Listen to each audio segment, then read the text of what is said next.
Welcome back to our series where we create a canonical story out of the Dragon Ball Z movies. Last time, we focused on Dr. Wheelo. If you haven't seen that yet, I recommend you clicking right up here and watching that one first. We are continuing this series with the third Dragon Ball Z movie, but before we get into it, we're on the road to 6,000 subscribers. Subscribe today and be a part of this awesome journey. With that being said, let's do this. We left off with Goku defeating Dr. Wheelo and having to find his nemesis, who has kidnapped his only son. It has been several months since Goku was wished back. Gohan is still with his kidnapper. Piccolo is angrier than before. He knows that his attempts to convince the boy to turn on his father have been in vain. While the two are trading, a small purple dragon comes close simply out of curiosity. It is Piccolo's compulsion to blast it. Gohan quickly deflects the ki blast and saves the beast. As Piccolo sees Gohan's resolve to save the dragon, he decides to let Gohan keep it.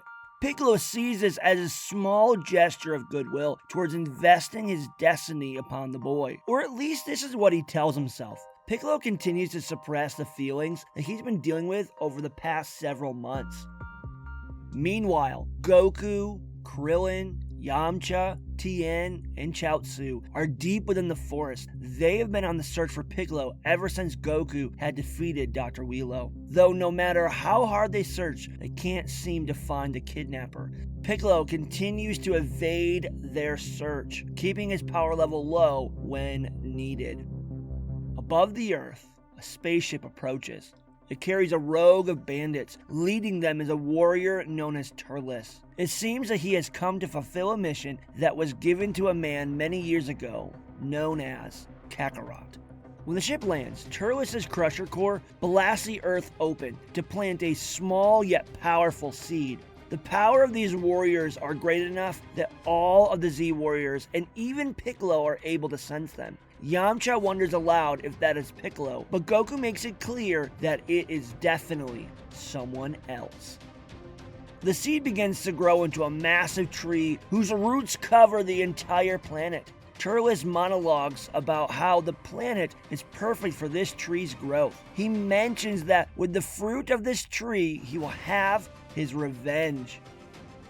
While Piccolo is focused on the new power levels that he senses, Gohan, with the aid of his new purple dragon named Icarus, escapes. Yet as Gohan leaves, he can't help but to have a bit of survivor's guilt. Even if he doesn't want to admit it, he too is becoming a little fond of the big green. Piccolo doesn't realize that he has left until it's too late. Gohan is hiding his power level so his captor won't find him.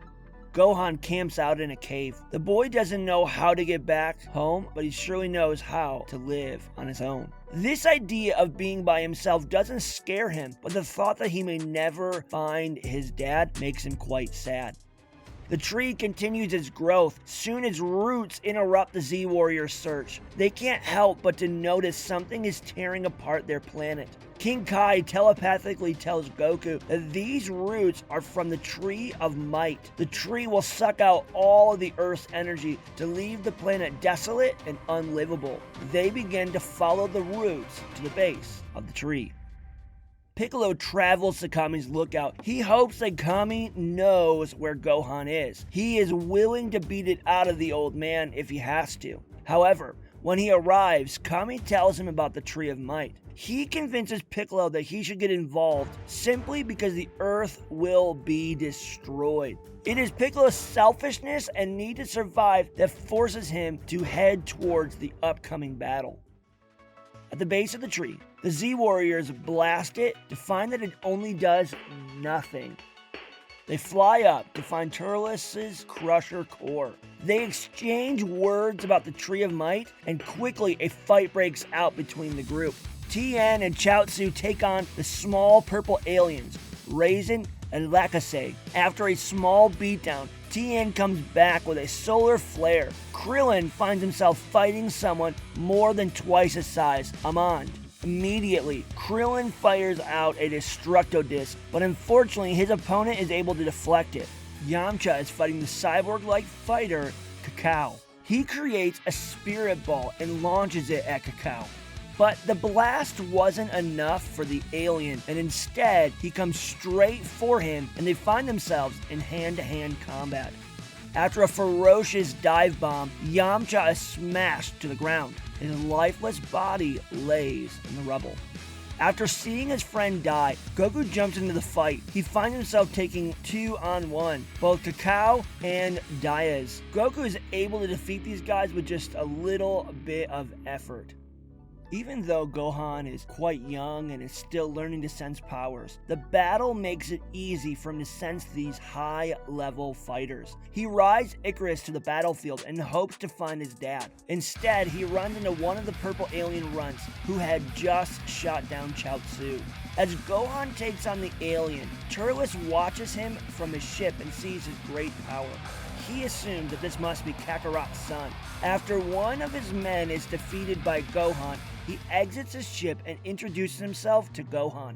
The boy is shocked. Before him stands a man in strange armor who looks just like his dad. He hadn't seen his father in well over a year, and he begins to cry tears of joy. Turles takes the opportunity to go along with it. He takes Gohan and hopes to have him join his Crusher Corps. Before Turles can get back to his ship, Goku confronts the doppelganger. Gohan is left confused. Which man is truly his dad? Though the orange gi looks familiar, he is already with Turles, the man who has already claimed to be his father.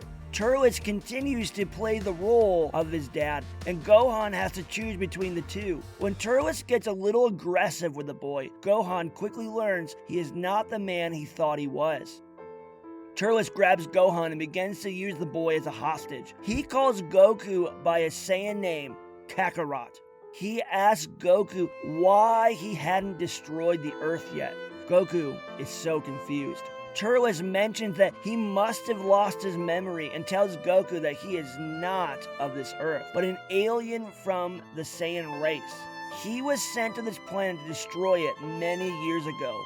Goku is in complete denial. Turles asks, haven't you ever wondered why you always grow stronger and stronger after every epic battle? It is because of the superiority of the Saiyan warriors. Turles talks about his tail and even shows off his own. Goku says that doesn't prove anything, and so Turles ends up throwing a ball of energy into the sky. He forces Gohan to look at it, and Gohan turns into a great ape and begins to rampage.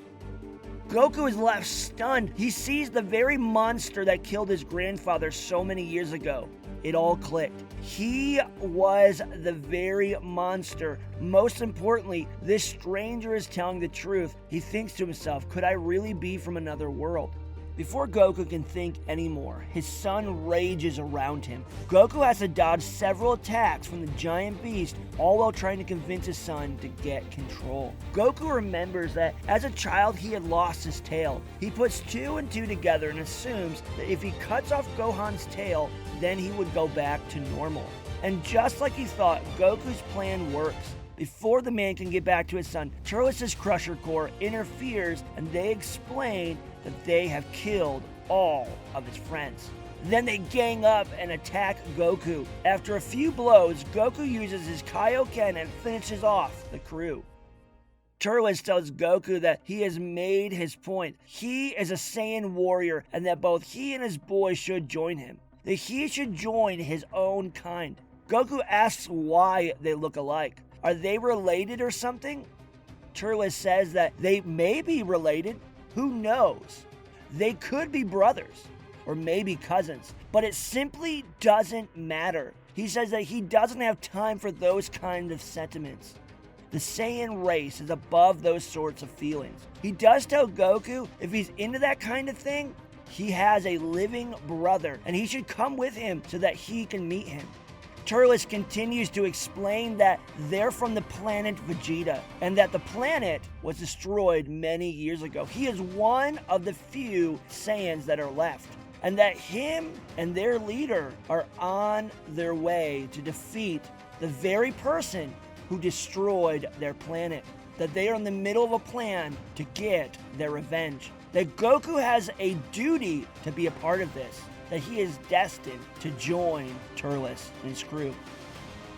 Goku doesn't believe Turles, and the two quickly begin to brawl. Soon, Turles gets his hands on one of the pieces of fruit. He explains that he was sent here to collect both the fruit and him, to bring Goku back to the Prince of all Saiyans, to help with the upcoming battle. As he begins to eat the fruit, he says he may get in trouble for this, but it's worth it if it helps him complete his mission. Blow after blow, blast after blast, the Saiyan begins to wreak havoc on Goku, but this isn't enough to get the warrior down. Goku uses his Kaioken attack ×3, but it still isn't enough to defeat Turles. He leaves his opponent battered to begin to collect some of the tree's fruit, and he places it inside of his ship. Goku gets up and begins to charge his spirit bomb. Before Turles can notice, he grabs Gohan. Out of nowhere, Piccolo arrives. Turles is surprised to see a Namekian here on Earth. It is in this moment that Piccolo learns that he too is an alien. He snatches Gohan and begins to fight Turles, but just like Goku, he is no match for the Saiyan. Gohan wakes up and tries to fight Turles as well. Their opponent says that this boy isn't worth his trouble, and he shoots a lethal blast at Gohan. Piccolo is left with a decision: leave the child to die, or take the blast's devastating power. He chooses the latter and sacrifices himself to save his student. At that moment, Piccolo's other half dies too. Gohan is left with his lifeless mentor just laying on the ground. It is in that moment Gohan realizes how much he really did care for this man. After collecting energy from the tree itself, Goku tracks down Turles and blasts him with it. He goes flying while the tree itself explodes. Turles is barely alive and starts to move towards his ship.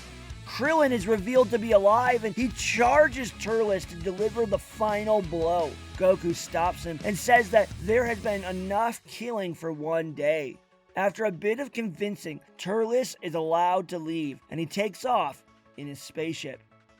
Finally, Goku is reunited with his son. He learns of Piccolo's great sacrifice and he is left to ponder how his greatest rival would die for his own boy. But what will they do now? The Dragon Balls have been lost and most of Goku's friends have been killed. Hey guys, thanks again for watching. With this one, I had to introduce Goku's Saiyan heritage, reunite Goku and Gohan, start to move Piccolo from an evil rival to a possible friend. I had to try to add elements from the Saiyan saga without getting, mega fan servicey.